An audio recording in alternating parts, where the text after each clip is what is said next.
कर दिया है। चलिए,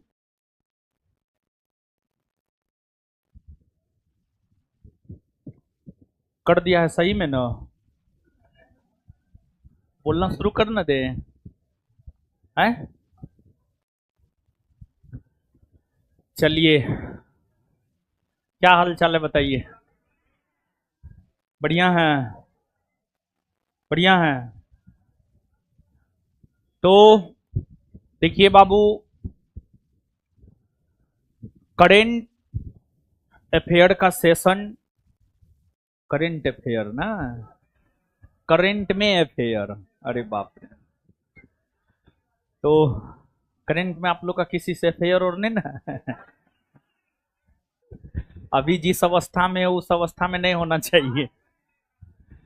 तो देखिए, करेंट अफेयर का सेशन है और ये सेशन आज से शुरू कर रहे हैं और ये सेशन शाम में 7:30 से 9:30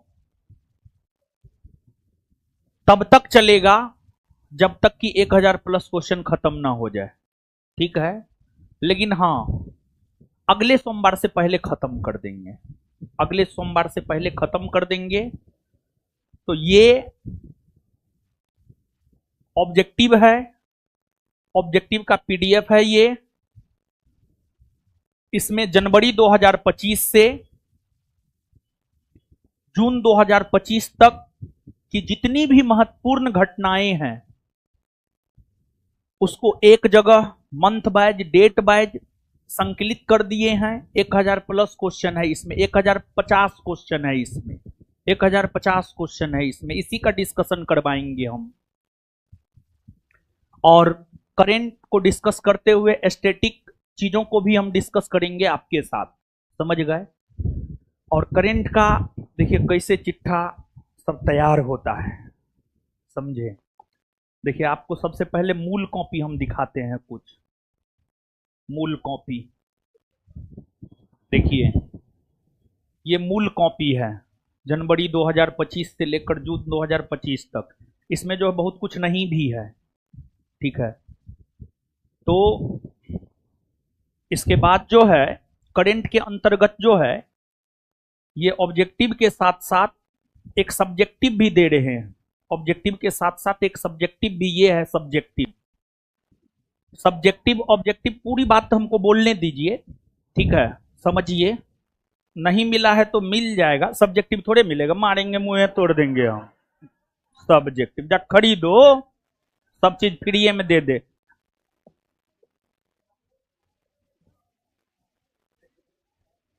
सब चीज फ्री में मिलेगा तो हो गया, पूरा सिस्टम ही बिगड़ जाएगा। कुछ हम लोग को भी जीने उने के लिए दे दिया करो दान। तो देखिए, आपको ऑब्जेक्टिव और ये सब्जेक्टिव है। सब्जेक्टिव में भी मंथली दिए हैं। देखिए, सबसे पहले जनवरी 2025 है। जनवरी 2025 में जो महत्वपूर्ण घटना है, उसके बाद आप देखिएगा फरवरी 2025 है, ये थ्योरी है। तो थ्योरी और ऑब्जेक्टिव दोनों मिलाकर के एक मटेरियल तैयार किया गया है।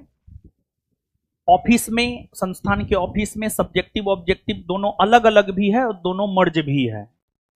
जैसे आप डेली टेस्ट वाले लोग हैं, डेली टेस्ट वाले लोगों को जो है ये तो संस्थान की तरफ से दिया गया है, दीजिए। डेली टेस्ट वाले लोगों को संस्थान की तरफ से ये दिया गया है, लेकिन ये जो है आपको परचेज करना होगा, तो आप ये वाला परचेज कर लीजिएगा, ठीक है? अब आइए हम लोग क्वेश्चन पे। अब हम लोग आते हैं सीधे तौर पे क्वेश्चन पे और एक एक करके जो है क्वेश्चन को डिस्कस करते हैं। तो आइए, जो मूल काम है उस मूल काम पे हम लोग आ रहे हैं। पहला है, हाल ही में किस देश ने सिलवती पठार के पूर्वी किनारे पर दुनिया का सबसे बड़ा बांध को बनाने की घोषणा किया है? सिलवती पठार के पूर्वी किनारे पर दुनिया का सबसे बड़ा बांध बनाने की घोषणा जो है आपको चीन के द्वारा किया गया, चीन के द्वारा किया गया है। और चीन में ही दुनिया का सबसे बड़ा बांध जो बनाया गया है, दुनिया के सबसे बड़े बांध का नाम है थ्री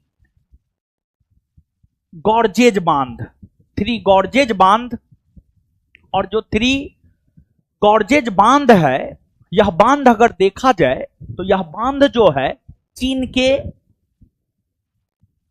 यांगसी नदी पर है। चीन के यांगसी नदी पर जो है दुनिया का सबसे बड़ा बांध है, चीन में है। आगे बाबू जो भूटान है, म्यांमार है, बांग्लादेश है, ये सब जो है आपको भारत का पड़ोसी राष्ट्र है। भूटान भारत के उत्तर में है, एक पर्वतीय राज्य है। फिर म्यांमार भारत के पूरब में है, भारत के पूरब में है। और जब ब्रिटिश शासन था तो ब्रिटिश शासन के दौरान जो है म्यांमार को भारत में मिला लिया गया था, लेकिन 1935 के भारत शासन अधिनियम में यह प्रावधान किया गया था कि भारत से म्यांमार को अलग कर दिया जाएगा, और फिर आगे चल करके म्यांमार को अलग भी कर दिया गया। वही बांग्लादेश की अगर हम लोग बात करें तो भारत का विभाजन हुआ तो पाकिस्तान बना, और जब पाकिस्तान का विभाजन हुआ बांग्लादेश बना। बांग्लादेश तो सब तरफ से भारत से ही घिरा हुआ है एक प्रकार से, समझ गए। और बांग्लादेश एक ऐसा देश है जो भारत के साथ स्थलीय और जलीय दोनों सीमा बनाती है।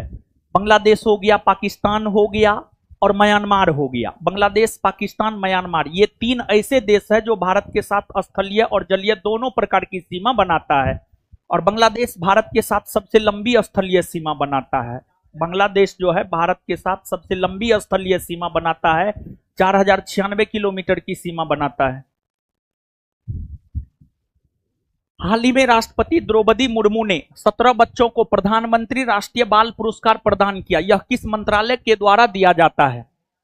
देखिए ध्यान दीजिएगा बाबू, यह जो आपको राष्ट्रीय बाल पुरस्कार दिया जाता है, प्रधानमंत्री राष्ट्रीय बाल पुरस्कार दिया जाता है, आपको 26 दिसंबर को वीर बाल दिवस मनाया जाता है। वीर बाल दिवस मनाया जाता है 26 दिसंबर को। वीर बाल दिवस 26 दिसंबर को किसके स्मरण में मनाया जाता है या इसका संबंध किससे है? तो बाबू आप इस बात को समझिए, सिख धर्म में 10 गुरु हुए। सिख धर्म के 10वें गुरु हुए थे गुरु गोविंद सिंह। सिख धर्म के 10वें गुरु कौन हुए थे? गुरु गोविंद सिंह। और गुरु गोविंद सिंह के बारे में कहा जाता है कि उनके 4 पुत्र थे। उनके 4 पुत्र थे, फतेह सिंह, जोरावर सिंह, ये सब जो है आपको गुरु गोविंद सिंह के पुत्र थे।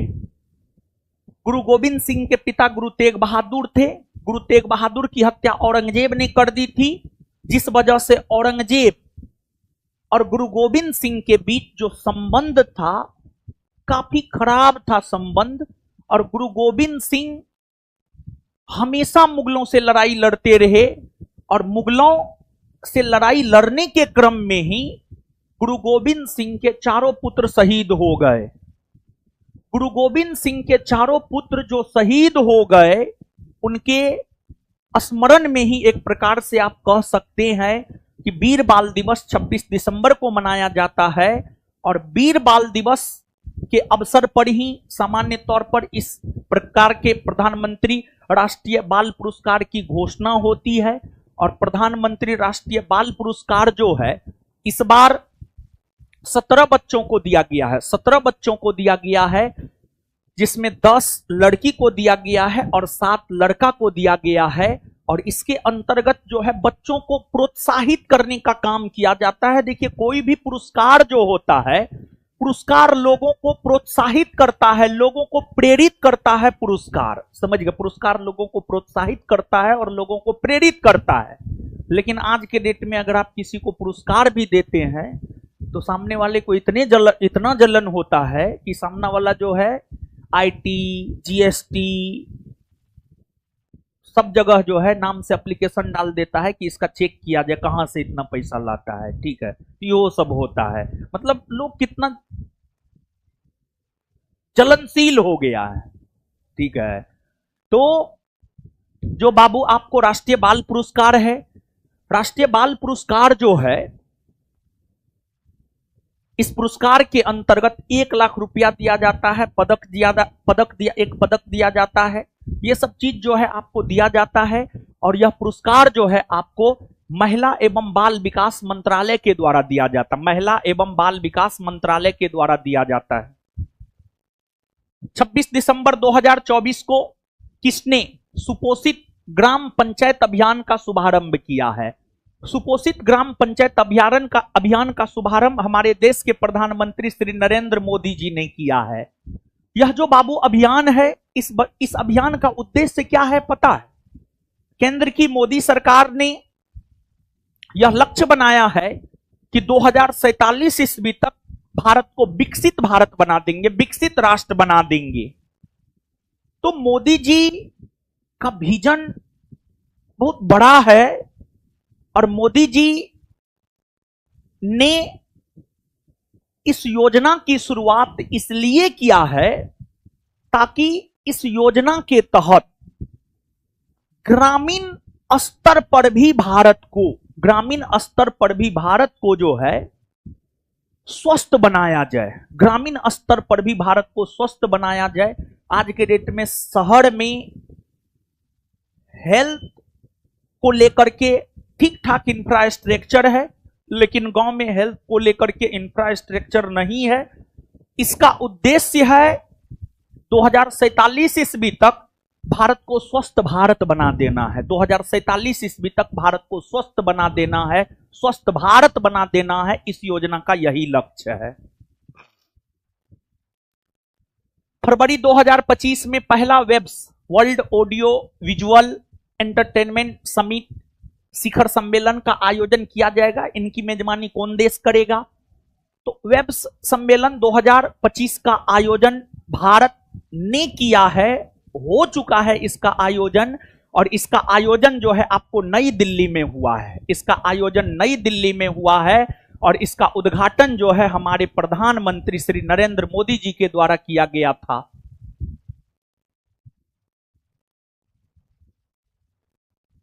हाल ही में सेव डालिंगा को यूनेस्को की अमूर्त सांस्कृतिक विरासत की सूची में शामिल किया गया है। यह किस देश से संबंधित है? देखिए बाबू, सेव डालिंगा ये क्या है जानते हैं? यूरोप महादेश का प्राचीन प्रेम गीत है।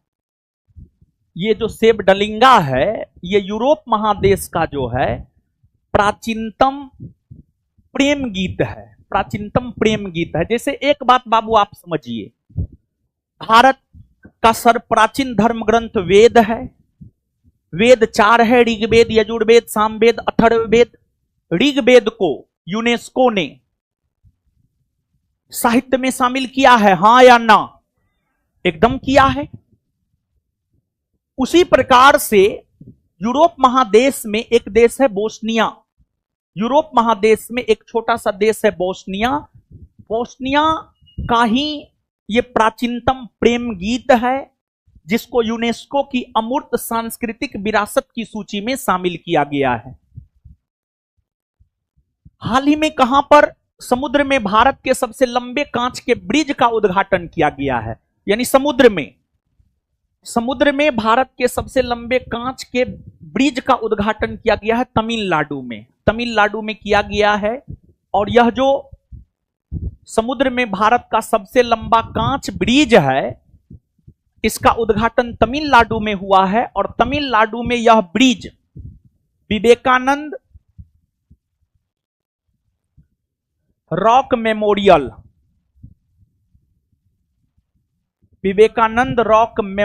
को यह ब्रिज जो है तिरुवल्लुवर की प्रतिमा से जोड़ता है। तिरुवल्लुवर, यह जो ब्रिज है बाबू तमिलनाडु में, यह विवेकानंद रॉक मेमोरियल को तिरुवल्लुवर की प्रतिमा से जोड़ता है। विवेकानंद रॉक मेमोरियल स्वामी विवेकानंद को समर्पित है। वही स्वामी विवेकानंद जिसने 1897 में रामकृष्ण मिशन की स्थापना की। वही स्वामी विवेकानंद जिसने 1893 के अमेरिका के शिकागो में हो रहे प्रथम विश्व धर्म सम्मेलन को भारत के तरफ से प्रतिनिधित्व किया था। वही विवेकानंद जो उस भाषण के बाद लोकप्रिय हुए और उन्हें तूफानी हिंदू कहा गया, उन्हें तूफानी हिंदू कहा गया।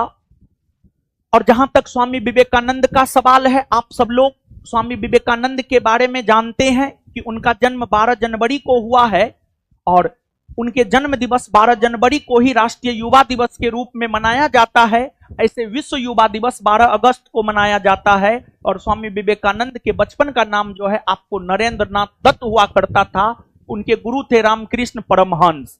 रामकृष्ण परमहंस उनके गुरु थे, जिन्हें गदाधर चट्टोपाध्याय के नाम से भी जाना जाता है। और रामकृष्ण परमहंस कोलकाता पश्चिम बंगाल के दक्षिणेश्वर काली मंदिर के पुजारी थे। वे जो है मूर्ति पूजा के समर्थक थे और उन्हीं से प्रभावित होकर स्वामी विवेकानंद भी मूर्ति पूजा के समर्थक हुआ करते थे। लेकिन वहीं अगर भारत के पहले समाज सुधारक राजा राम मोहन राय की बात करें तो वो मूर्ति पूजा के विरोधी हुआ करते थे। और यह विवेकानंद रॉक मेमोरियल इसलिए भी चर्चा में रहा है, 2024 में लोकसभा चुनाव के बाद जब रिजल्ट आने वाला था तो उस दौरान हमारे मोदी जी यहां गए थे योगा करने के लिए, ध्यान करने के लिए। हमारे देश के प्रधानमंत्री श्री मोदी जी गए हुए थे।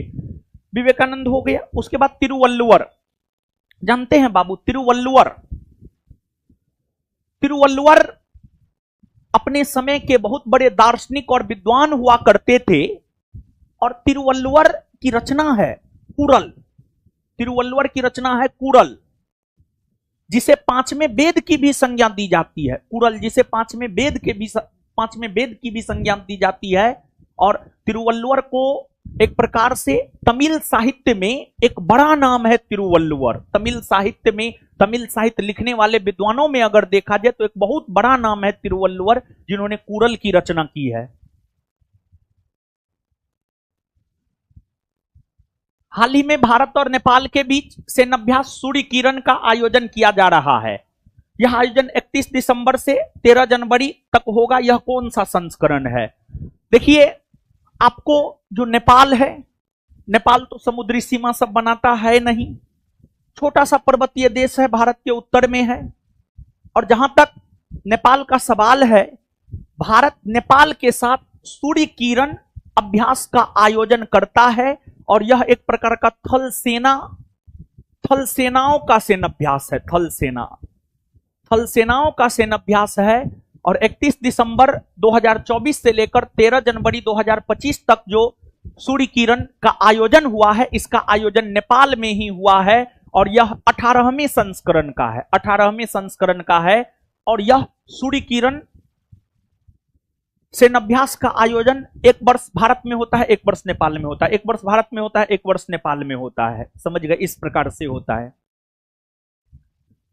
हाल ही में किस केंद्र शासित प्रदेश या राज्य ने पुजारी ग्रंथी सम्मान योजना को शुरू किया था? देखिए, ध्यान दीजिएगा बाबू, आपको दिल्ली में चुनाव होने थे फरवरी मार्च में। दिल्ली में चुनाव होने थे फरवरी मार्च में, दिल्ली केंद्र शासित प्रदेश में, और हो भी गए हैं। पहले दिल्ली में आम आदमी पार्टी की सरकार थी, मुख्यमंत्री केजरीवाल जी थे, अरविंद केजरीवाल जी मुख्यमंत्री थे।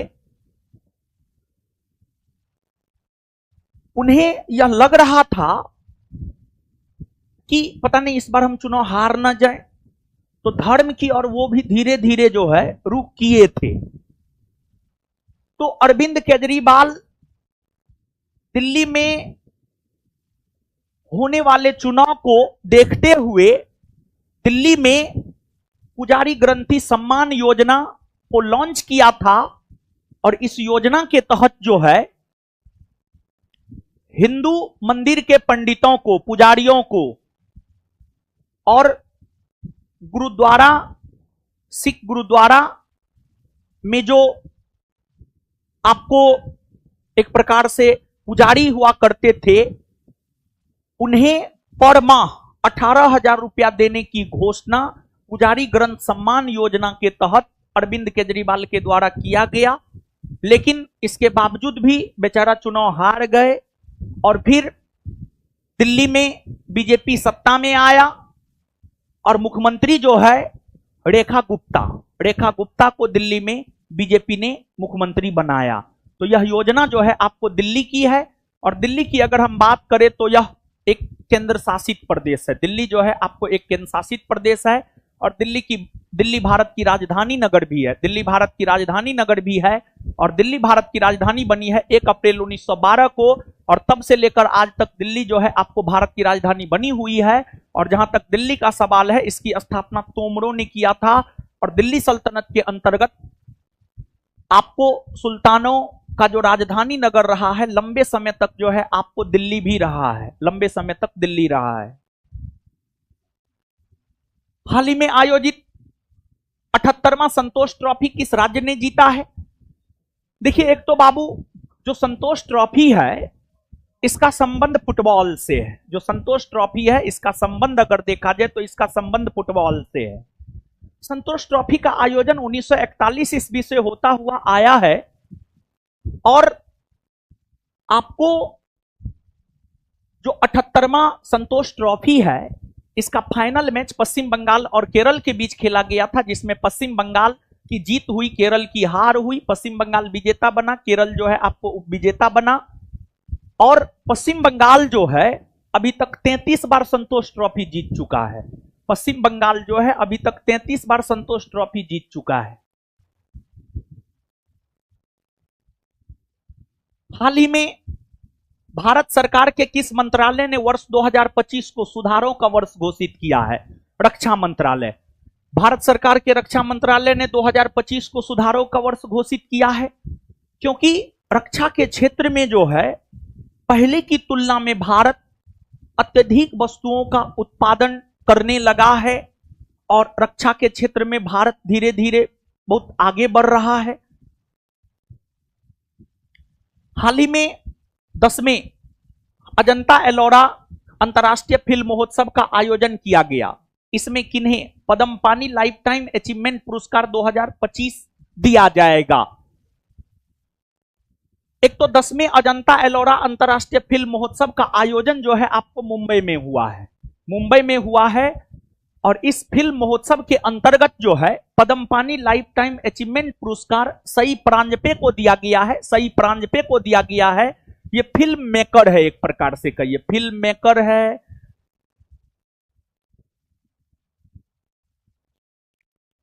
चर्चा में रहे मेजर ध्यानचंद खेल रत्न पुरस्कार 2024 के लिए किन्हें चुना गया है?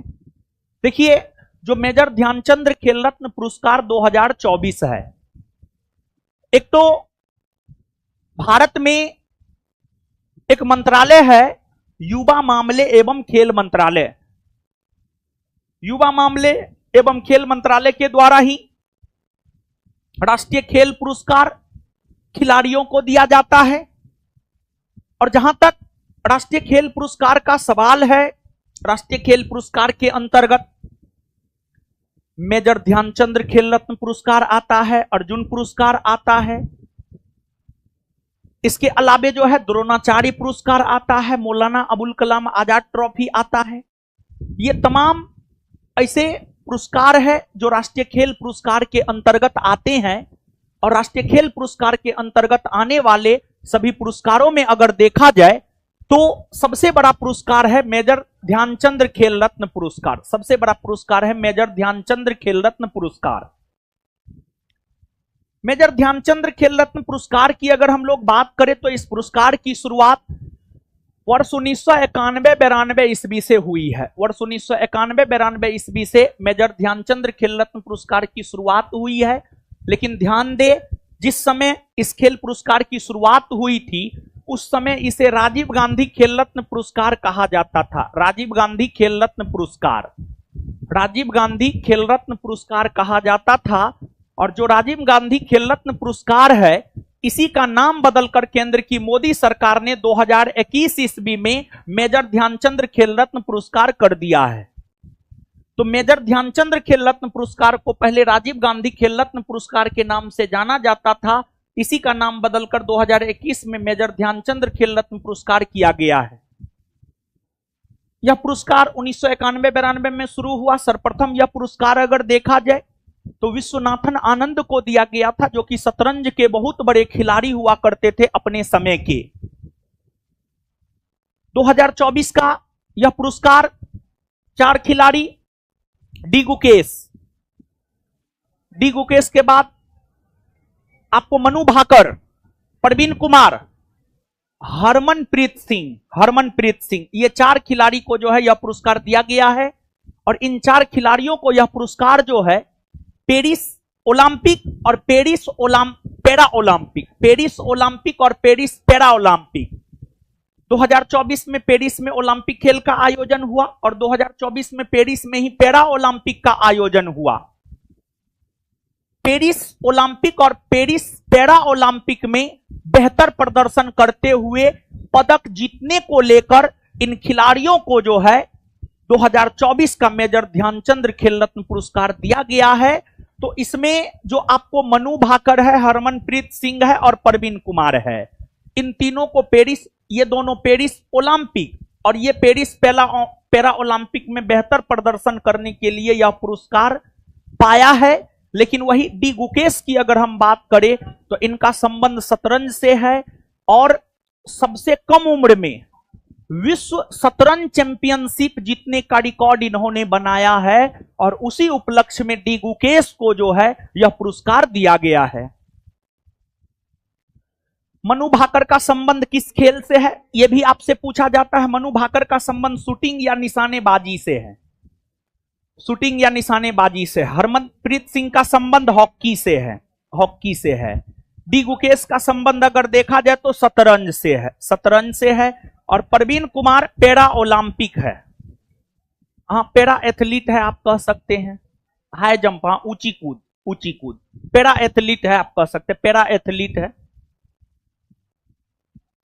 हाल ही में किस देश ने दुनिया का सबसे तेज ट्रेन का प्रोटोटाइप या ट्रायल जारी किया है? चीन ने, और चीन ने दुनिया का सबसे तेज ट्रेन का जो ट्रायल जारी किया है उसका नाम है CR450 और इस ट्रेन की जो गति होंगी वह 450 किलोमीटर प्रति घंटा, इस ट्रेन की जो गति होंगी वह 450 किलोमीटर प्रति घंटा होंगी। हाल ही में किस कंपनी ने पुनः 2024 में लगातार दूसरे वर्ष ग्रेट प्लेस टू वर्क का प्रमाणन प्राप्त किया है? मतलब काम सब भी जो कंपनी और में होता है, अच्छे से काम हो, कंपनी दिन दुनी रात चौगुनी बढ़े, कंपनी में काम करने वाले एम्प्लॉय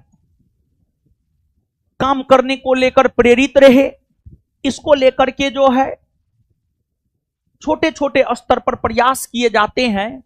तो उसी में जो है ग्रेट प्लेस टू वर्क, मतलब कौन कंपनी सबसे बेहतर काम कर रहा है।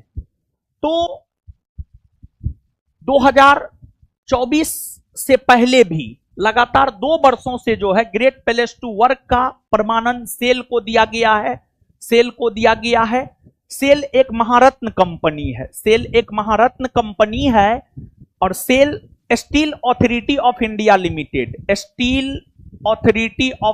लिमिटेड और इसकी स्थापना 1954 ईस्वी में हुई है और यह एक महारत्न कंपनी है और वर्तमान में भारत में महारत्न कंपनी की संख्या 14 है। हाल ही में किस राज्य ने अपने हरित सकल घरेलू उत्पाद में वन पारिस्थितिकी तंत्र को जोड़ने वाला भारत का पहला यूटी या राज्य बना है? देखिए, वन फॉरेस्ट, जानते हैं वन फॉरेस्ट, जैसे मानव शरीर में जो काम फेफड़ा का है वही काम जो है बाबू पर्यावरण में वन का है। वन के प्रति लोगों में जागरूकता फैलाने को लेकर छत्तीसगढ़ ने अपने हरित सकल घरेलू उत्पाद में वन पारिस्थितिकी तंत्र को जोड़ने का काम किया है छत्तीसगढ़। हाल ही में भारत की पहली तटीय जलचर पक्षी गणना कहां शुरू की गई है? भारत की पहली तटीय जलचर पक्षी गणना गुजरात के जामनगर में शुरू की गई है। और एक बात बाबू आप जानिए, गुजरात समुद्री सीमा बनाता है, गुजरात समुद्री सीमा बनाता है। तो जो आपको जलचर पक्षी है, जलचर पक्षी जल में निवास करता है और भारत के गुजरात राज्य में ही भारत का पहला जलचर पक्षी अभयारण्य भी बना है। भारत के गुजरात में ही भारत का पहला जलचर पक्षी अभयारण्य भी बना है, या है एक प्रकार से कह सकते हैं। तो इस क्वेश्चन के साथ साथ इस बात को भी आपको बाबू याद रखना है कि भारत का पहला जलचर पक्षी अभयारण्य गुजरात में है। और हमारे जो प्रधानमंत्री श्री मोदी जी हैं वो गुजरात से ही आते हैं। पहले वो गुजरात के ही मुख्यमंत्री हुआ करते थे, तब बाद में जाकर के प्रधानमंत्री बने। और कुल मिलाकर आज तक भारतीय इतिहास में 6 ऐसे प्रधानमंत्री हैं जो प्रधानमंत्री बनने से पहले मुख्यमंत्री हुआ करते थे। उसमें एक मोदी जी भी हैं। दूसरा जो है दूसरा अगर हम लोग देखें मोरारजी देसाई है। तीसरा अगर हम लोग देखें चौधरी चरण सिंह है। चौथा अगर हम लोग देखें तो चौथा विश्वनाथ प्रताप सिंह है। और पांचवा अगर हम लोग देखें पीवी नरसिम्हा राव है। और छठा अगर हम लोग देखें एचडी देवगौड़ा है।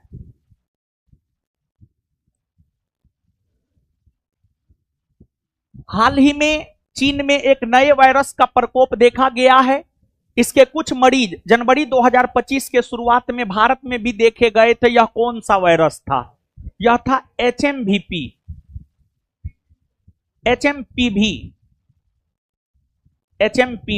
यह वायरस था आपको HMPV,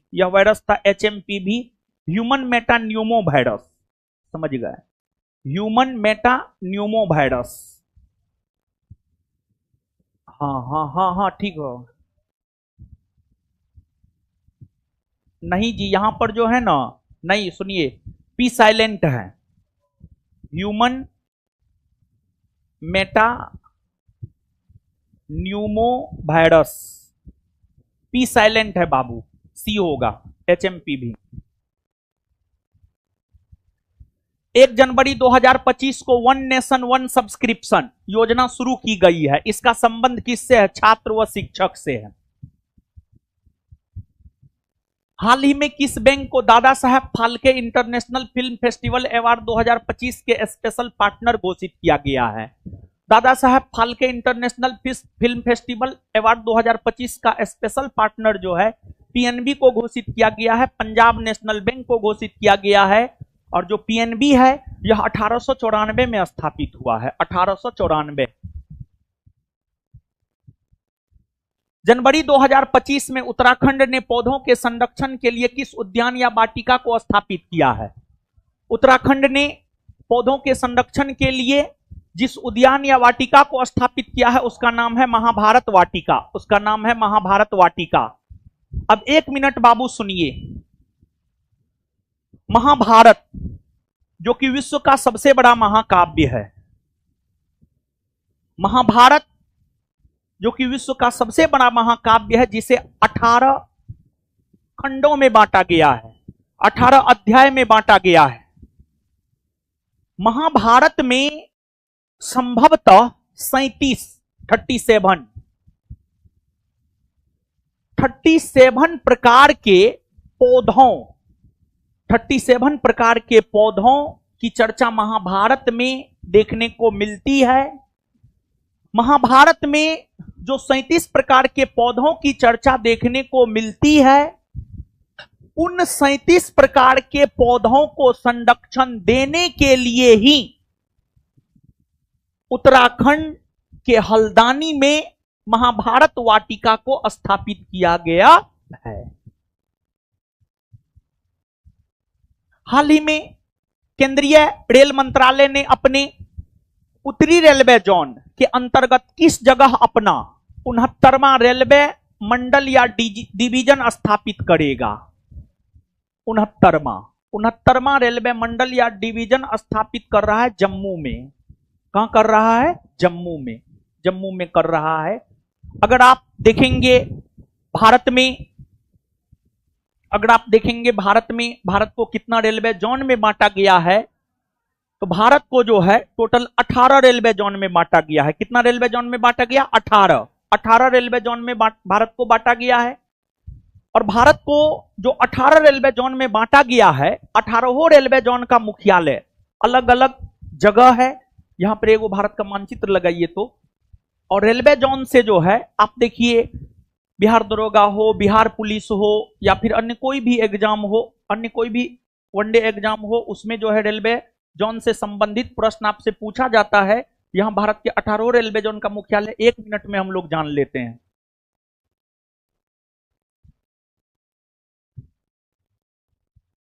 चलो हटो। देखिए, जो शहर भारत के उत्तर में है वहां उत्तरी रेलवे जोन, जो शहर भारत के दक्षिण में है वहां दक्षिणी रेलवे जोन, जो शहर भारत के पूरब में है वहां पूर्वी रेलवे जोन, जो शहर भारत के पश्चिम में है वहां पश्चिमी रेलवे जोन। जिस दिशा में जो प्रमुख शहर है रेलवे के दृष्टिकोण से महत्वपूर्ण है, वहां पर उस रेलवे जोन का मुख्यालय है। जैसे भारत के उत्तर में दिल्ली है, उत्तरी रेलवे का मुख्यालय दिल्ली में, दक्षिणी रेलवे का मुख्यालय चेन्नई में, पूर्वी रेलवे का मुख्यालय कोलकाता में।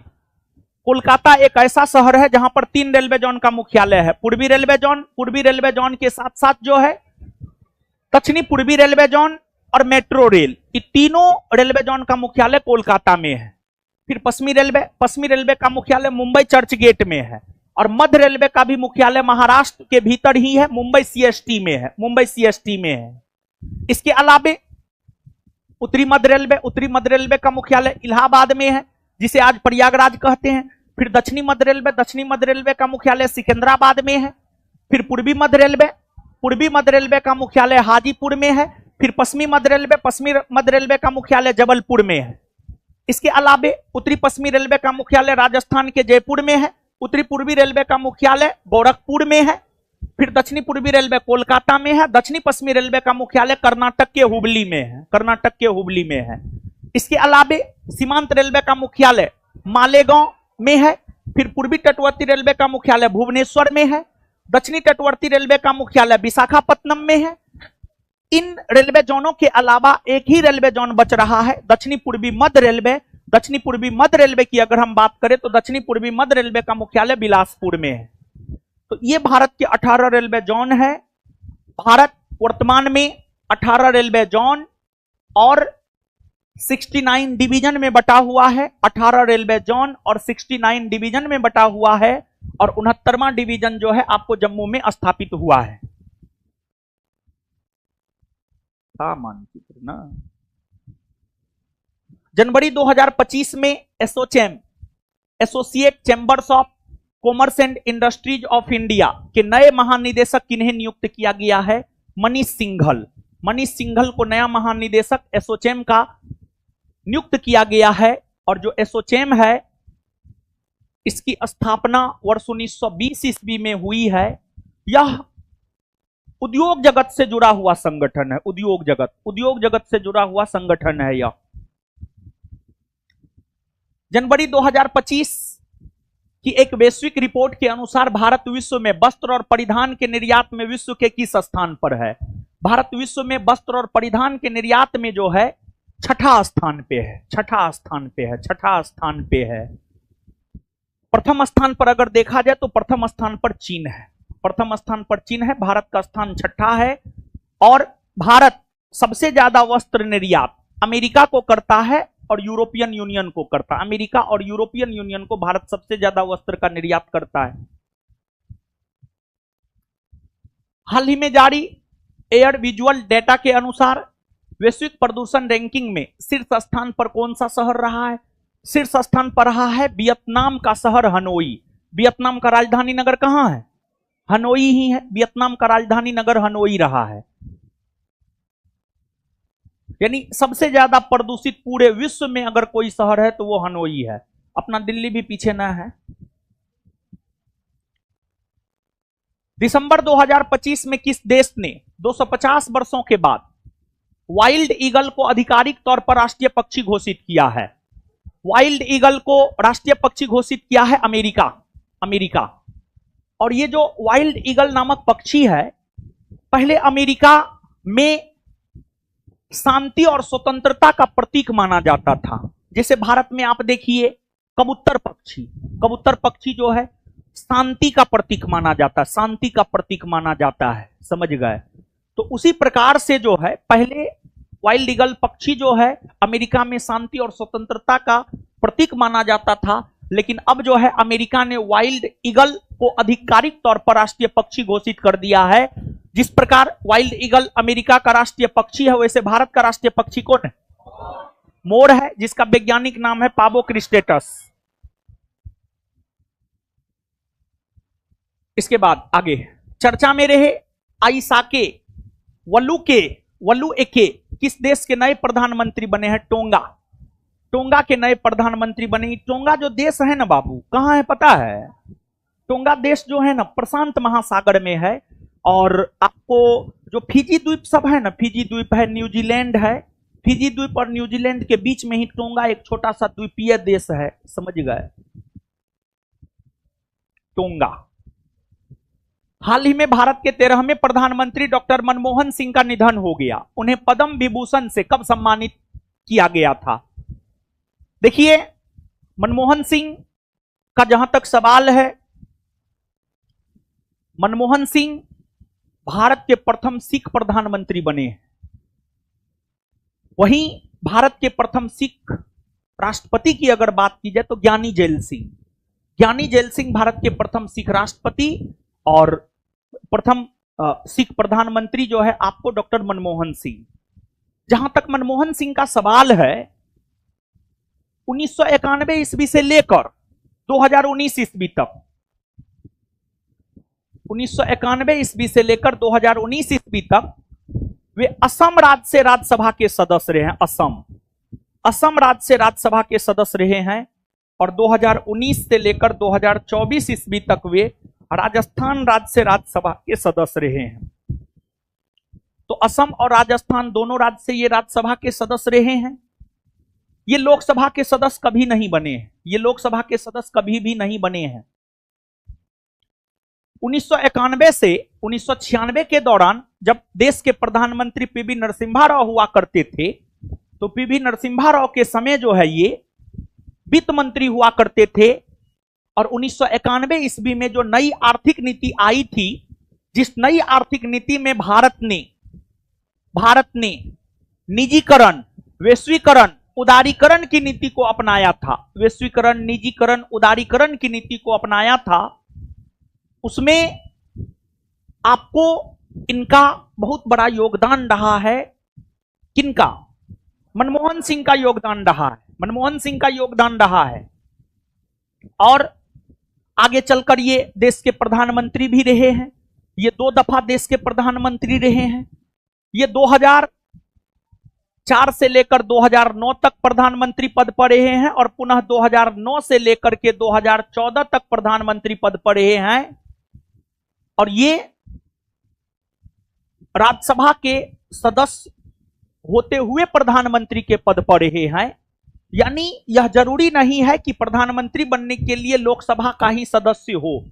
प्रधानमंत्री बनना है तो राज्यसभा का भी आप सदस्य हो सकते हैं, राज्यसभा का भी आप सदस्य हो सकते हैं। तो प्रधानमंत्री बनने के लिए दोनों में से किसी भी एक सदन का सदस्य होना जरूरी होता है। और कुछ ऐसे प्रधानमंत्री हैं जो राज्यसभा का सदस्य होते हुए प्रधानमंत्री बने हैं। जैसे इंदिरा गांधी भी जब प्रधानमंत्री पहली बार बनी थी तो राज्यसभा की सदस्य थी। मनमोहन सिंह तो राज्यसभा के सदस्य थे ही। इसके अलावे एचडी देवगौड़ा, समझ गए। और इन्हें अगर देखा जाए तो इन्हें पद्म विभूषण पुरस्कार जो है वर्ष 1987 में दिया गया है। 1987 में दिया गया है। 1987। हाल ही में कहां पर 18वीं हाथी महोत्सव 2024 का आयोजन किया गया है? नेपाल में। 18वां हाथी महोत्सव 2024 का आयोजन नेपाल में हुआ है।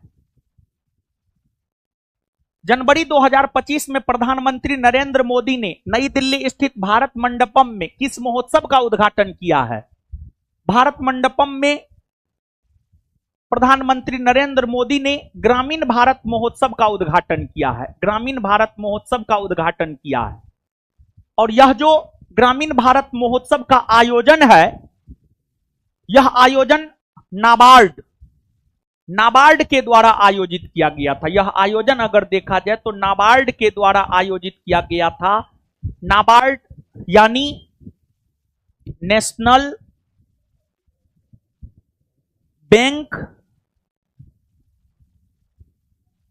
बैंक फॉर एग्रीकल्चर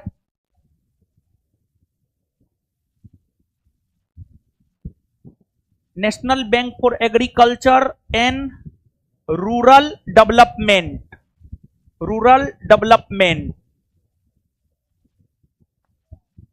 इस बैंक की स्थापना 12 जुलाई 1982 को छठी पंचवर्षीय योजना के दौरान हुआ है। और यही नाबार्ड जो है ग्रामीण भारत महोत्सव का आयोजन किया है, जिसका उद्घाटन प्रधानमंत्री नरेंद्र मोदी जो है दिल्ली में किए थे। और ग्रामीण भारत महोत्सव का उद्देश्य है भारत के ग्रामीण क्षेत्रों का भी विकास किया जाना।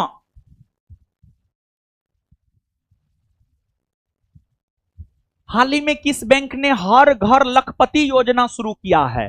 हर घर लखपति योजना एसबीआई के द्वारा शुरू किया गया है। SBI, state bank of India, जो कि भारत का सबसे बड़ा व्यावसायिक बैंक माना जाता है, जो आपको 1955 ईस्वी में स्थापित हुआ है। इसका मुख्यालय मुंबई में है।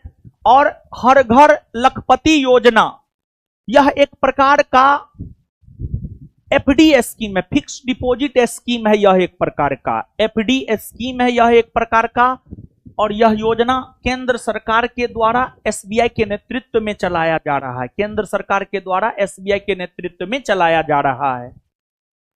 और जानते हैं बाबू, जो मुंबई है ना, यहां पर कई सारे आर्थिक संगठनों का मुख्यालय है, जिस वजह से मुंबई को भारत का आर्थिक राजधानी भी कहा जाता है।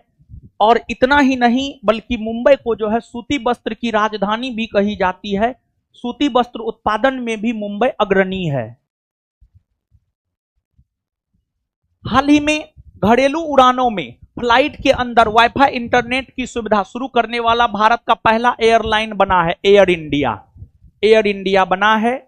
और गुजरात के अहमदाबाद में जो प्लेन क्रैश हुआ है, इसी का न हुआ है, एयर इंडिया का ही हुआ है।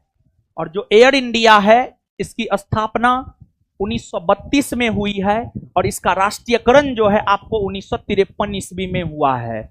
और एयर इंडिया जो है फ्लाइट के अंदर वाईफाई इंटरनेट की सुविधा शुरू करने वाला भारत का पहला एयरलाइन बना है।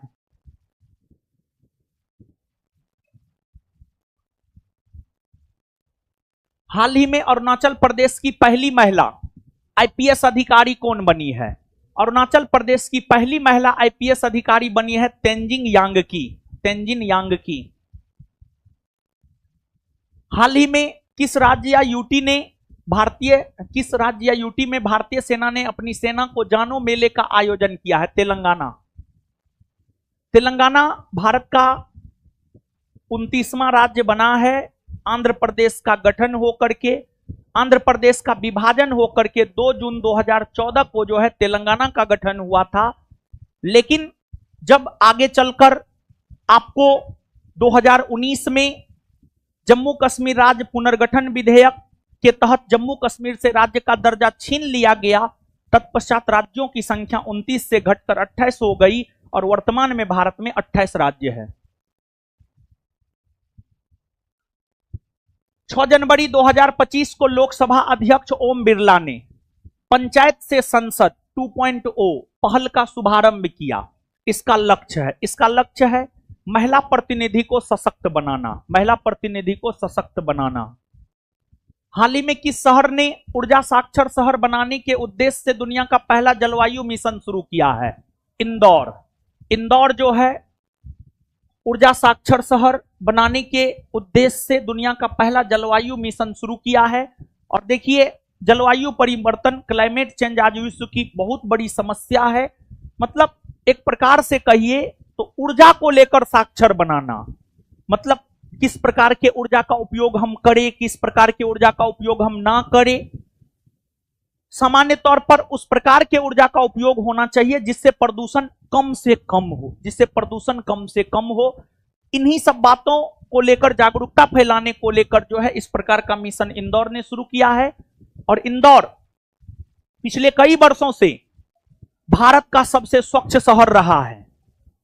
और इंदौर भीख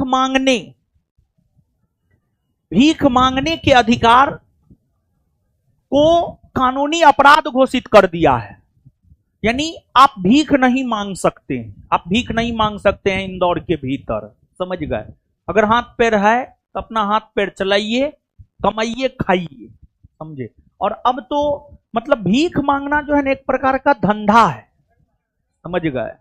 जैसे आपको जो है टॉप लेवल पर एगो कोई बैठा हुआ होता है, वो जो है 20-25 अपना छोटा छोटा लड़का रखता है, उससे भीख मंगवाता है, पैसा कलेक्ट करता है और शाम में पी करके मजा मारता है। और इसके बाद जो है आपको बड़ा बड़ा भीख मंगा सबका भी जो है बड़ा बड़ा बिल्डिंग है पटना में, समझे।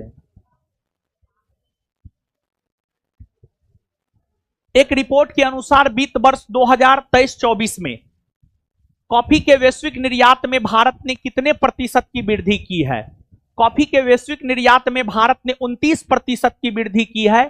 लेकिन इसके बावजूद कॉफी के निर्यात में भारत का विश्व में 7वां स्थान है। कॉफी के निर्यात में भारत का विश्व में 7वां स्थान है। और जहां तक कॉफी का सवाल है, कॉफी एक पेय पदार्थ है, कॉफी एक पीने वाला पदार्थ है, एक प्रकार से उत्तेजक भी है, एक प्रकार से उत्तेजक भी है, आपके आलस को दूर करता है। उत्तेजक है तब तो आपके आलस को दूर करता है, समझ गए। कॉफी का जन्मदाता देश इथियोपिया को माना जाता है। इथियोपिया को कॉफी का जन्मदाता देश माना जाता है। और पूरे विश्व में अगर देखा जाए तो सबसे ज्यादा कॉफी का उत्पादन करता है ब्राजील। पूरे विश्व में अगर देखा जाए तो सबसे ज्यादा कॉफी का उत्पादन ब्राजील करता है। ब्राजील में तो एक बंदरगाह है, सेंटोस बंदरगाह। सेंटोस बंदरगाह को कॉफी बंदरगाह कहा जाता है। सेंटोस बंदरगाह को कॉफी बंदरगाह कहा जाता है, समझ गए। फिर यमन में एक बंदरगाह है मोका, वहां से मोका नामक कॉफी निर्यात होता है। मोका नामक कॉफी निर्यात होता है। मोका एक कॉफी है, कॉफी का किस्म है। भारत में मुख्य तौर पर अरेबिका और रोबास्टा नामक 2 कॉफी का उत्पादन होता है। भारत में मुख्य तौर पर अरेबिका और रोबास्टा नामक 2 प्रकार के कॉफी का उत्पादन होता है। तो कॉफी के निर्यात में पहला स्थान ब्राजील का है, यह बात आप जरूर याद रखिएगा। और ब्राजील के सेंटोस बंदरगाह को अगर देखा जाए तो ब्राजील के सेंटोस बंदरगाह को कॉफी बंदरगाह भी कहा जाता है। आगे, हाल ही में किस राज्य ने अपने बनासकांठा जिले को विभाजित करके एक नया जिला व थराद बनाया है? गुजरात राज्य ने अपने बनासकांठा जिले को विभाजित करके एक नया जिला वाब थराद बनाया है। और वाब थराद जो है गुजरात का 34वां जिला बना है। गुजरात का 34वां जिला बना है। पहले गुजरात में 33 जिला हुआ करता था, लेकिन अब गुजरात में 34 जिला हो गया है। और बिहार की अगर हम लोग बात करें तो बिहार में 38 जिला है। और सबसे ज्यादा जिला वाला राज्य अगर देखा जाए तो सबसे ज्यादा जिला वाला राज्य है उत्तर प्रदेश। उत्तर प्रदेश में 75 जिला है, 75 जिला है। लेकिन जब महाकुंभ का आयोजन हुआ था तो महाकुंभ को जो है 76वें जिला का दर्जा दिया गया था। 76वें जिला का दर्जा दिया गया था। खैर अब तो महाकुंभ खत्म हो गया है। जहां तक गुजरात का सवाल है, देखिए बाबू, आपको भारत में फजल अली आयोग या राज्य पुनर्गठन आयोग जो कि 1953 में गठित हुआ था, जिसने 1955 में रिपोर्ट दिया, उस रिपोर्ट के आधार पर भारत में राज्यों का पुनर्गठन भाषाई आधार पर हुआ। और आपको मूल संविधान में जो 14 भाषा को राजभाषा का दर्जा दिया गया था, उन 14 भाषाओं के आधार पर ही राज्यों का जब पुनर्गठन भाषाई आधार पर किया गया 1956 में 7वां संविधान संशोधन के तहत, तो 7वां संविधान संशोधन 1956 के तहत भारत में 14 राज्य बनाए गए।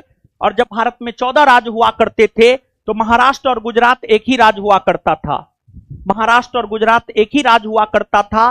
जिसको हम लोग बंबई प्रांत कहते थे, जिसको हम लोग बंबई प्रांत कहते थे, बंबई प्रांत कहते थे।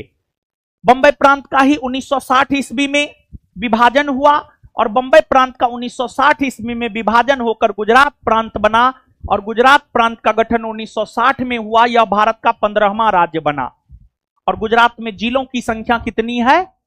34 अब। और गुजरात की राजधानी नगर गांधीनगर, और गुजरात से ही गांधी जी थे। और गुजरात में ही अहमदाबाद शहर है जो कि गुजरात का एक प्रमुख शहर है और अहमदाबाद साबरमती नदी के तट पर बसा हुआ है। और अहमदाबाद को भारत का मैनचेस्टर भी कहा जाता है, भारत का बोस्टन भी कहा जाता है, क्योंकि अहमदाबाद में सूती वस्त्र का बहुत अच्छा खासा उत्पादन होता है। मैनचेस्टर की संज्ञा उन शहरों को दी जाती है जो सूती वस्त्र उत्पादन में अग्रणी हो। मैनचेस्टर ब्रिटेन का एक औद्योगिक नगर है जो सूती वस्त्र उत्पादन में अग्रणी है। वहीं उत्तर भारत का मैनचेस्टर कानपुर और दक्षिण भारत का मैनचेस्टर कोयंबटूर को कहा जाता है। और अहमदाबाद में ही महात्मा गांधी के द्वारा सत्याग्रह आश्रम या फिर साबरमती आश्रम का निर्माण किया गया था और वहीं पर रहते हुए महात्मा गांधी ने सत्याग्रह सब भारत में करना शुरू किया था। और जो सत्याग्रह शब्द है उसे गढ़ा भी है महात्मा गांधी ने ही। सत्याग्रह का शाब्दिक अर्थ होता है सत्य के लिए आग्रह करना।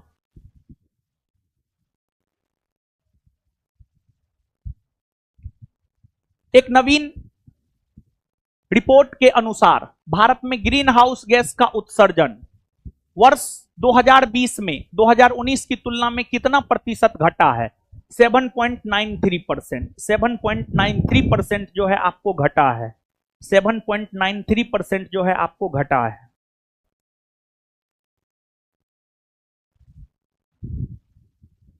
जनवरी 2025 में भारत ने किस देश के साथ गैर बासमती सफेद चावल के व्यापार पर सहमति समझौता किया है?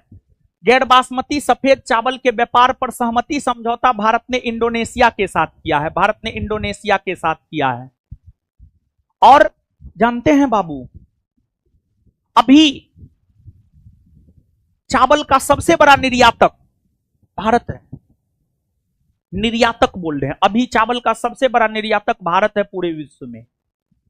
और भारत में जो नया आंकड़ा है, नया आंकड़ा यह कहता है कि भारत में सबसे ज्यादा चावल का उत्पादन तेलंगाना करता है। तेलंगाना राज्य करता है। पहले पश्चिम बंगाल हुआ करता था, अब तेलंगाना हो गया है। और भारत में दो राज्य, एगो पश्चिम बंगाल, एगो तमिलनाडु, ये दो ऐसा राज्य है जहां पर सालों भर चावल की खेती होती है, जहां पर सालों भर चावल की खेती होती है। हाल ही में जारी पुस्तक स्टम्प्ड किस भारतीय क्रिकेटर की ऑटोबायोग्राफी है? यह जो पुस्तक है स्टम्प्ड, यह आपको सैयद किरमानी की ऑटोबायोग्राफी है। और भारत ने 1983 में जो पहला क्रिकेट विश्व कप जीता था उसके टीम में सैयद किरमानी शामिल थे। उस टीम में सैयद किरमानी शामिल थे। और भारत ने जो है 2 बार क्रिकेट विश्व कप जीता है। एक 1983 में कपिल देव की कप्तानी में और दूसरा 2011 में महेंद्र सिंह धोनी के कप्तानी में। तो जॉन तुम मनाओ ना, उसका बर्थडे मनाएगा, क्या मिलेगा तुमको? बर्थडे है। ये सब याद रखना कितना जरूरी है।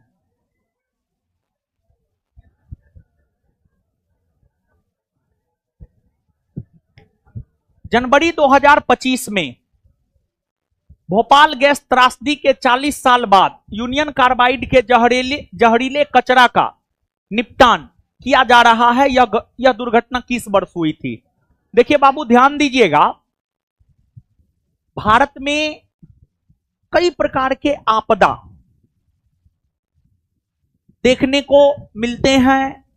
ऐसे आपदा की अगर बात करेंगे तो आपदा 2 प्रकार का होता है, प्राकृतिक आपदा और मानव जनित आपदा। बाढ़ का आना, सुखाड़ का उत्पन्न होना, भूस्खलन होना,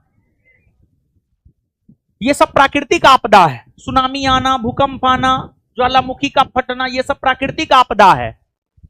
लेकिन वहीं कोई देश किसी पर परमाणु बम गिरा दिया, मानव जनित आपदा है।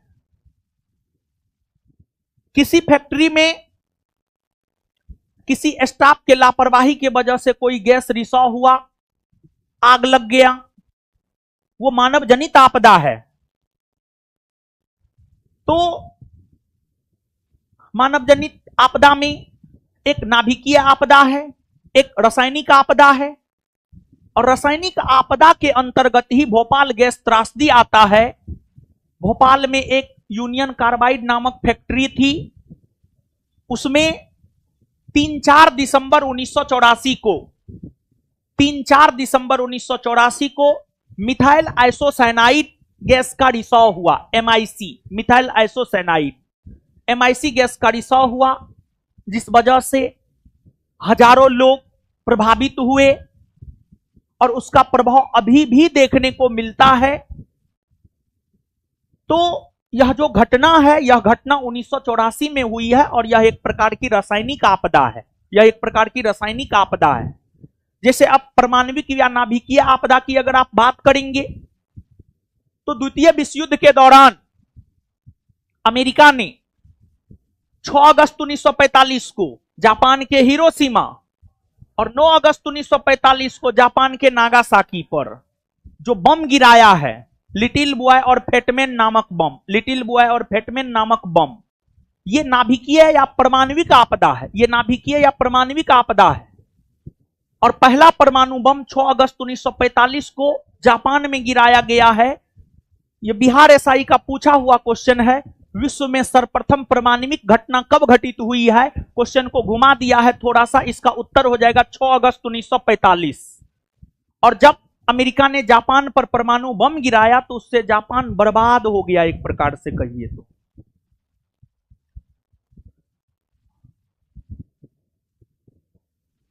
हाल ही में आई एक रिपोर्ट के अनुसार विश्व में शीर्ष कोयला उत्पादक देश बन गया है। शीर्ष कोयला उत्पादक देश बन गया है चीन। भारत का स्थान दूसरा है। भारत का स्थान दूसरा है। और भारत में जहां तक कोयला का सवाल है, भारत में कोयला उत्पादक राज्यों में अग्रणी जो है झारखंड, ओडिशा, छत्तीसगढ़, पश्चिम बंगाल जैसे राज्य हैं। इन राज्यों की अगर आप बात करेंगे तो ये राज्य खनिज संसाधन से संपन्न राज्य है, खनिज संसाधन से संपन्न राज्य है। और इन राज्यों में गोंडवाना क्रम का चट्टान मिलता है और गोंडवाना क्रम के चट्टान में ही कोयला पाया जाता है। हाल ही में अमेरिका के पूर्व राष्ट्रपति जिमी कार्टर का निधन हो गया है। वे अमेरिका के कौन से नंबर के राष्ट्रपति हैं? जिमी कार्टर जो है 37वां या 39वां है? 39वां है। जिमी कार्टर 47वां क्रम का है या 39वां, सॉरी 39वां,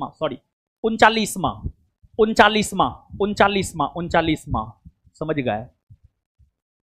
और इसके बाद जो है वर्तमान में अमेरिका के जो राष्ट्रपति है डोनाल्ड ट्रंप है। और डोनाल्ड ट्रंप की अगर हम बात करें तो ये क्रम संख्या से 47वें क्रम के राष्ट्रपति हैं। अमेरिका के रिपब्लिकन पार्टी से है, रिपब्लिकन पार्टी से है, रिपब्लिकन पार्टी से है, समझ गए। देखिए अमेरिका में क्या है जानते हैं, मुख्य तौर पर 2 पार्टी सत्ता में हमेशा बनी रहती है, रिपब्लिकन और डेमोक्रेटिक।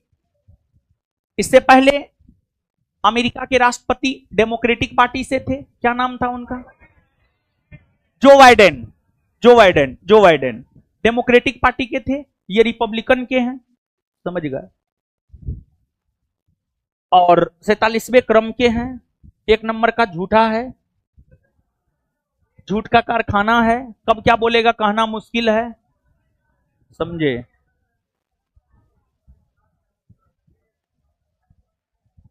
और अमेरिका के प्रथम राष्ट्रपति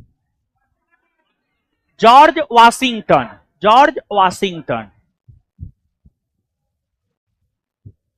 हाल ही में बहुचर्चित पुस्तक Jammu and Kashmir and Ladakh through the ages को किसने लॉन्च किया है? अमित शाह ने।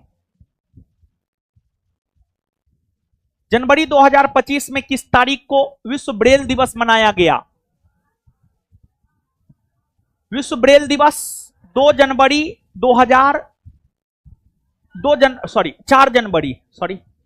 4 जनवरी को विश्व ब्रेल दिवस मनाया जाता है। 4 जनवरी को विश्व ब्रेल दिवस मनाया जाता है। 4 जनवरी को विश्व ब्रेल दिवस मनाया जाता है। और 4 जनवरी 2025 को जो विश्व ब्रेल दिवस मनाया गया है उसका थीम है an environment of Joy, equality और कैमराडेरीज। समझ गए? तो ये इसका थीम है। अब आगे जो है जनवरी का जितना भी दिवस है, सब दिवस आप यहां पर बाबू लोग जान लीजिए। तो सब दिवस जनवरी का जो है 1 मिनट में जानिए आप। महत्वपूर्ण दिवस देखिए, 4 जनवरी को तो विश्व ब्रेल दिवस हो गया। इसके बाद आपको 9 जनवरी को राष्ट्रीय प्रवासी दिवस मनाया जाता है। 9 जनवरी को राष्ट्रीय प्रवासी दिवस मनाया जाता है, राष्ट्रीय प्रवासी दिवस। और 9 जनवरी को राष्ट्रीय प्रवासी दिवस क्यों मनाया जाता है?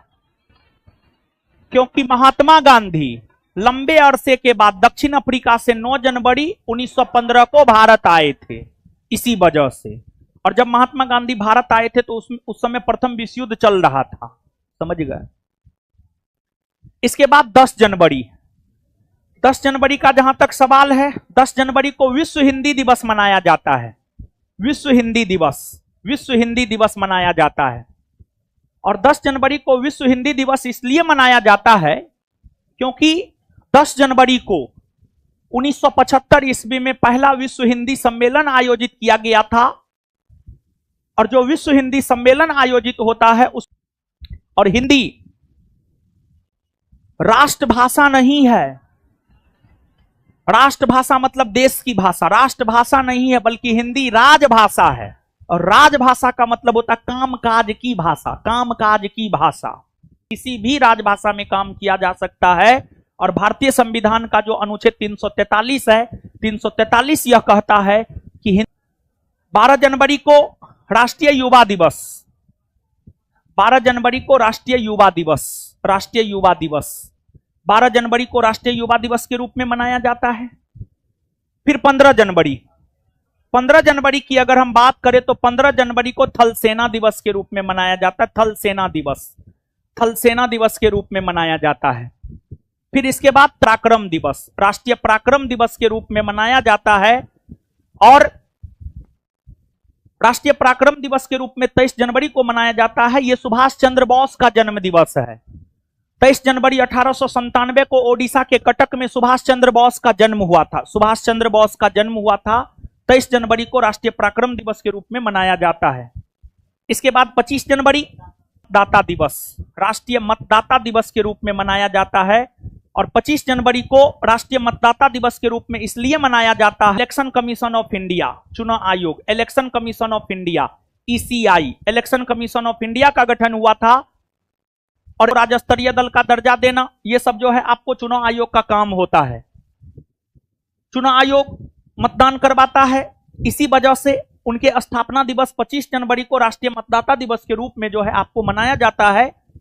और जब 1950 में चुनाव आयोग का गठन हुआ था तो उस समय चुनाव आयोग एक सदस्यीय आयोग हुआ करता था। और भारत के चुनाव आयोग के प्रथम मुख्य चुनाव आयुक्त बने हैं सुकुमार सेन। जबकि आगे चलकर 1993 ईस्वी से यह 3 सदस्यीय आयोग बन गया है, जिसमें एक मुख्य चुनाव आयुक्त तथा 2 अन्य चुनाव आयुक्त होते हैं। वर्तमान में चुनाव आयोग 3 सदस्यीय आयोग है, जिसमें एक मुख्य चुनाव आयुक्त और 2 अन्य चुनाव आयुक्त है। जो एक मुख्य चुनाव आयुक्त है उसका नाम है ज्ञानेश कुमार। वर्तमान में भारत के मुख्य चुनाव आयुक्त है ज्ञानेश कुमार, जो कि क्रम संख्या से 26वें मुख्य चुनाव आयुक्त हैं। उनके अलावे जो 2 अन्य चुनाव आयुक्त हैं, एक हैं विवेक जोशी और दूसरे हैं सुखबीर सिंह संधू। एक है विवेक जोशी और दूसरे हैं सुखबीर सिंह संधू। इसके बाद 26 जनवरी, जहां तक 26 जनवरी का सवाल है, 26 जनवरी को गणतंत्र दिवस के रूप में मनाया जाता है, क्योंकि इस दिन भारत का संविधान 1950 ईस्वी में लागू हुआ था। इसके अलावे अगर देखा जाए 26 जनवरी के बाद 29 जनवरी बीटिंग रिट्रीट दिवस, 26 जनवरी के बाद जो है 26 जनवरी लिख ही देते हैं, 26 जनवरी गणतंत्र दिवस, और इसके बाद 29 जनवरी, 29 जनवरी की अगर हम बात करें तो 29 जनवरी को जो है बीटिंग रिट्रीट दिवस, बीटिंग रिट्रीट दिवस, और जो है इसका संबंध गणतंत्र दिवस समारोह से है। गणतंत्र दिवस समारोह का जो समापन होता है, समझ गए, वही बीटिंग रिट्रीट दिवस है। बिहार दरोगा एक्साइज 126 पोस्ट प्रीलिम्स का पूछा हुआ क्वेश्चन है, बीटिंग रिट्रीट दिवस कब मनाया जाता है? 29 जनवरी को। फिर 30 जनवरी, 30 जनवरी की अगर हम लोग बात करें, 30 जनवरी को शहीद दिवस के रूप में मनाया जाता है। 30 जनवरी को शहीद दिवस के रूप में मनाया जाता है, और 30 जनवरी को शहीद दिवस के रूप में इसलिए मनाया जाता है क्योंकि महात्मा गांधी की हत्या नाथूराम गॉडसे ने 30 जनवरी 1948 को कर दिया था, 30 जनवरी 1948 को कर दिया था, और आजाद भारत में फांसी पाने वाला प्रथम व्यक्ति नाथूराम गॉडसे ही बना। और जब गांधी जी की हत्या हुई थी तो उस पर जवाहरलाल नेहरू ने कहा था हमारे जीवन से प्रकाश चला गया है, और गांधी जी को लेकर अल्बर्ट आइंस्टीन ने कहा है आने वाला पीढ़ी यह विश्वास नहीं करेगा कि इस प्रकार के हाड़ और मांस का व्यक्ति भी जो है इस पृथ्वी पर पैदा हुआ था। मतलब गांधी जी का व्यक्तित्व तो इस प्रकार का था।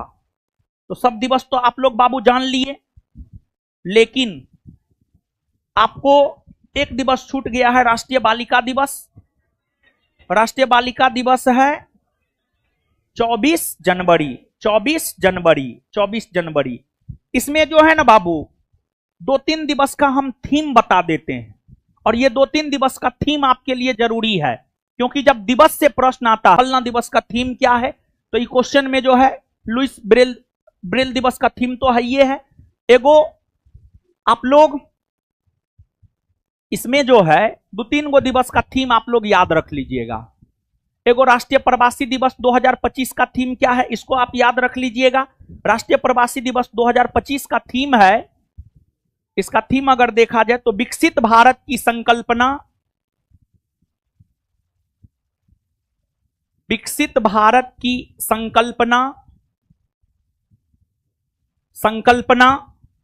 में प्रवासी भारतीयों का योगदान, में प्रवासी भारतीयों का योगदान। विकसित भारत की संकल्पना में प्रवासी भारतीयों का योगदान, ये प्रवासी दिवस का थीम है। फिर एक और विश्व हिंदी दिवस का भी थीम आप लोग याद रख लीजिएगा, हिंदी एकता और सांस्कृतिक गर्व की वैश्विक आवाज। हिंदी एकता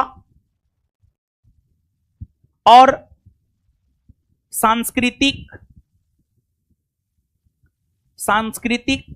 गर्व की वैश्विक आवाज,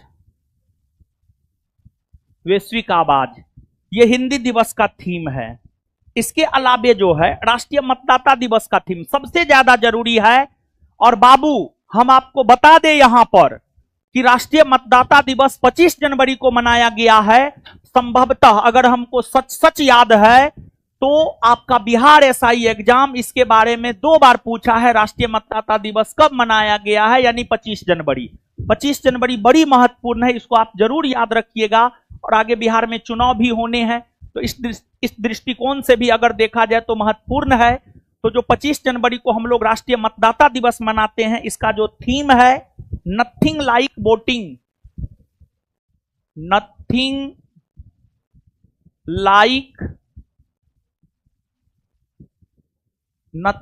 लाइक वोटिंग,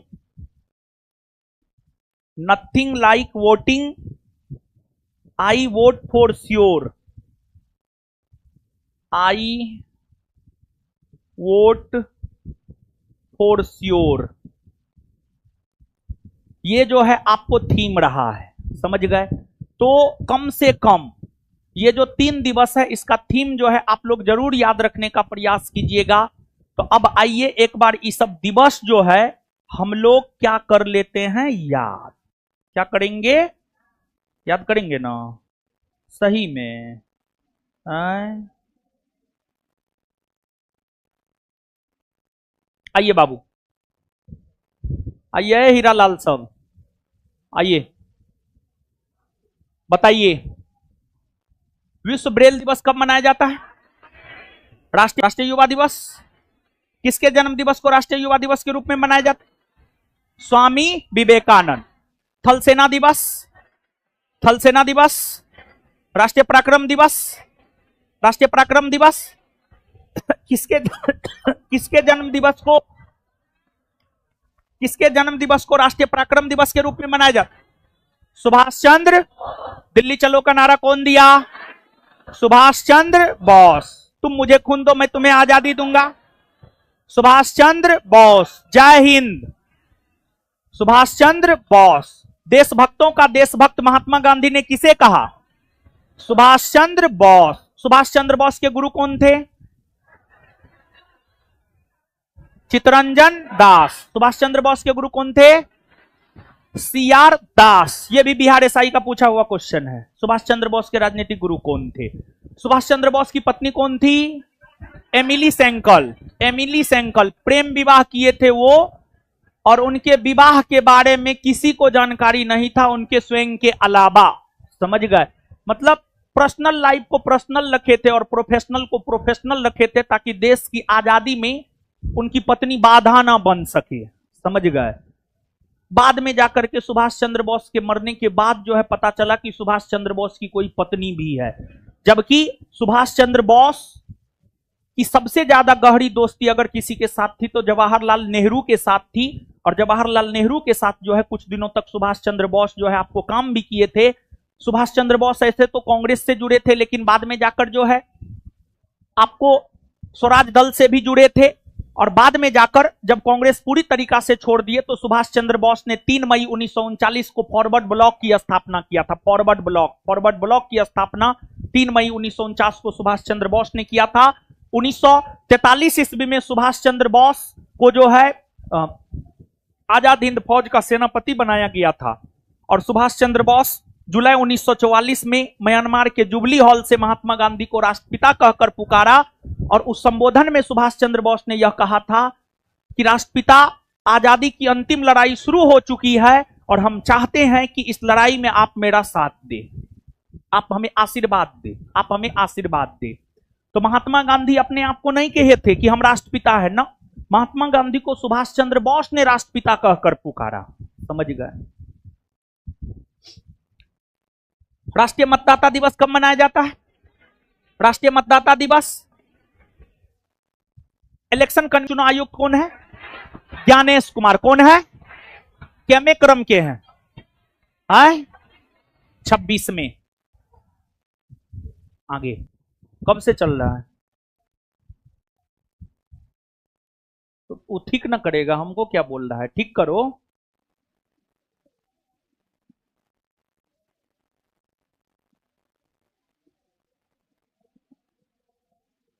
हो गया?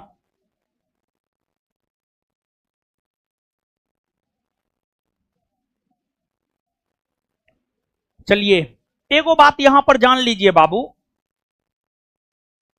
एगो बात यहां पर जानिए। हम लोग जो है 26 जनवरी, ठीक है जी, ठीक है, हाँ, टेंशन नहीं लेना है, वो लोड बढ़ जाता है तो सब होते रहता है, वो सब क्या है। हाँ सुनिए, 26 जनवरी को हम लोग गणतंत्र दिवस मनाते हैं। भारत में जो है ना एक परंपरा रही है कि प्रत्येक वर्ष 26 जनवरी के अवसर पर जो है किसी देश के राष्ट्राध्यक्ष को मुख्य अतिथि के तौर पर आमंत्रित किया जाता है। मुख्य अतिथि के तौर पर आमंत्रित किया जाता है। 26 जनवरी 2025 को हम लोगों ने 26 जनवरी 2025 को हम लोगों ने 76वां गणतंत्र दिवस मनाया। और जो हम लोगों ने 76वां गणतंत्र दिवस मनाया, इसमें मुख्य अतिथि के तौर पर शामिल हुए थे, मुख्य अतिथि के तौर पर शामिल हुए थे कहां के राष्ट्रपति? इंडोनेशिया ना, इंडोनेशिया के राष्ट्रपति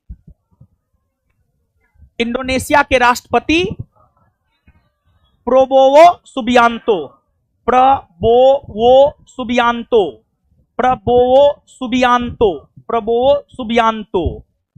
और बाबू आपको जो 2025 में हम लोगों ने 76वां गणतंत्र दिवस मनाया है, इसका जो थीम रहा है, इसका थीम रहा है विकसित भारत,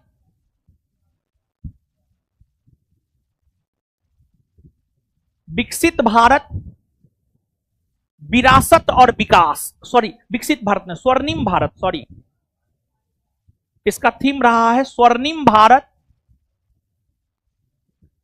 स्वर्णिम भारत,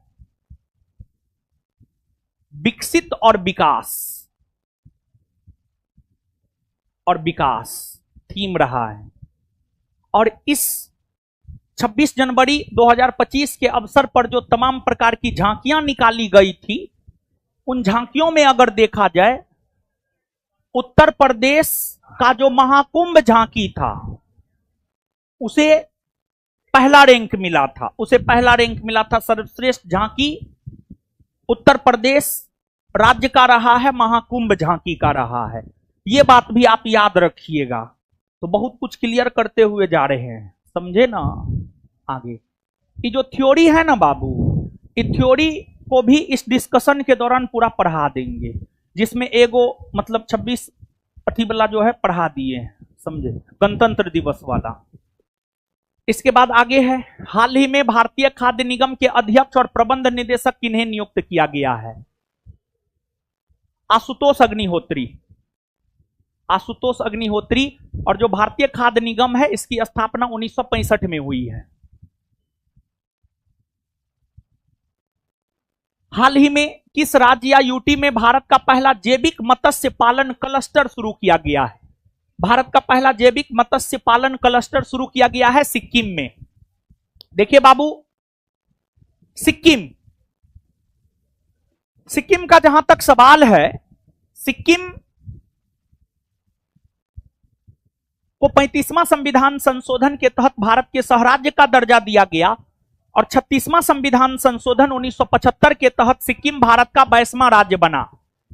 सिक्किम भारत का 22वां राज्य बना 36वां संविधान संशोधन 1975 के तहत। 36वां संविधान संशोधन 1975 के तहत सिक्किम भारत का 22वां राज्य बना। सिक्किम की जनसंख्या पूरे भारत में सबसे कम है। पूरे भारत की अगर बात की जाए तो सबसे अधिक जनसंख्या वाला राज्य है उत्तर प्रदेश और सबसे कम जनसंख्या वाला राज्य है सिक्किम। सिक्किम भारत का पहला राज्य बना जिसने 100% जैविक खेती करना शुरू किया। सिक्किम 2016 में, सिक्किम 2016 में भारत का पहला राज्य बना जो 100% जैविक खेती करता है। अब सवाल उठता है, जैविक खेती क्या है? देखिए, भारत में जितनी जनसंख्या है, उस जनसंख्या के पेट को भरने के लिए अगर पूरे भारतवर्ष में जैविक खेती हो जाए, हाहाकार मच जाएगा। मतलब जितना चाहिए चावल गेहूं उतना उत्पादित ही नहीं होगा, तो हाहाकार मचेगा। सामान्य तौर पर जो किसान होते हैं, रासायनिक खाद, पोटास, यूरिया, डीएपी, इस सब का प्रयोग करके जो है खेती करते हैं ताकि ज्यादा से ज्यादा उत्पादन हो। लेकिन जैविक खेती में क्या होता है बाबू? जैविक खेती में जो है रासायनिक खाद का प्रयोग नहीं किया जाता है, बल्कि रासायनिक खाद के जगह पर गोबर खाद का प्रयोग होता है, सेवाल का प्रयोग होता है, कवक का प्रयोग होता है। और जैविक खेती स्वास्थ्य के लिए लाभदायक होता है, स्वास्थ्य के लिए लाभदायक होता है। लेकिन भारत की जनसंख्या इतनी अधिक है कि जैविक खेती से भारत के लोगों का पेट ही नहीं भरेगा। भारत जैसे विशाल देश में जैविक खेती करने के लिए सोचना भी नहीं चाहिए। सिक्किम तो छोटा स्टेट है, कम जनसंख्या है, 5-6 लाख जनसंख्या है, तो वहां पर ठीक है। और जहां तक जैविक खेती का सवाल है, विश्व में सर्वप्रथम जैविक खेती करने वाला देश बना है क्यूबा। क्यूबा कैरिबियन सागरीय देश है क्यूबा। आपको उत्तरी अमेरिका और दक्षिणी अमेरिका महादेश के बीच में कैरिबियन सागर है, कैरिबियन सागरीय देश है क्यूबा। उसने ही सर्वप्रथम जैविक खेती किया है और भारत सरकार भी जैविक खेती को प्रोत्साहन देने को लेकर राष्ट्रीय जैविक खेती परियोजना की शुरुआत किया है। भारत सरकार ने राष्ट्रीय जैविक खेती परियोजना की शुरुआत 2004 में किया है और उस परियोजना के वजह से ही सिक्किम 2016 में जैविक खेती करने वाला भारत का पहला राज्य बना। सिक्किम के साथ साथ जो है लक्षद्वीप, सिक्किम के बाद दूसरा राज्य या केंद्र शासित प्रदेश लक्षद्वीप बना है जो 100% जैविक खेती करता है। और लक्षद्वीप की भी अगर हम बात करें तो यहाँ की भी जनसंख्या काफी कम है, हजारों में यहाँ की जनसंख्या है, यहाँ की जनसंख्या हजारों में है। और लक्षद्वीप अरब सागर में स्थित एक प्रबाल द्वीप है, अरब सागर में स्थित एक प्रबाल द्वीप है लक्षद्वीप। प्रबाल जीवों के मरने के बाद उसके हड्डी से इकट्ठा होकर जो है लक्षद्वीप बना है। इसमें 36 द्वीप है। तो ये है, ये सब बात आप याद रखिएगा। चर्चा में रही दुर्लभ पल्लास दिल्ली का पहला फोटोग्राफिक प्रमाण किस राज्य या यूटी में प्राप्त हुआ है? यह प्राप्त हुआ है लद्दाख में। कहां प्राप्त हुआ है? लद्दाख में संभवतः।